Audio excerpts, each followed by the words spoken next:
বৃষ্টি হওয়ার কারণে এই যে জমিতে অনেক পানি হয়েছে, পানি হওয়ার কারণে যে এখানে দেখেন মাছ মারতেছে।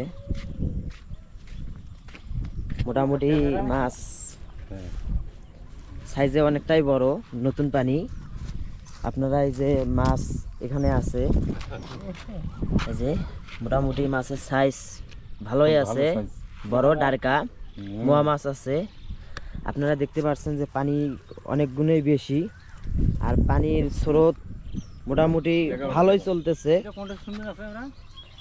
আপনাদের ওই যে সামনে আরো মাছ মারতেছে, সামনে দেখেন দূরে।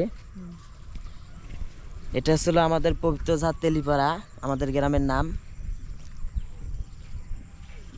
দুলাটা অনেক বিশাল বড়, কিন্তু প্রত্যেকবারে যখনই আপনাদের এখানে বৃষ্টি হয় তখনই মাছ হয়। এই মাছগুলো যে কোথায় থেকে এসে আমরা কেউ জানি না, কিন্তু পানি হলেই মাছ হবে। যে চতুর্পাশেই ভরপুর পানি।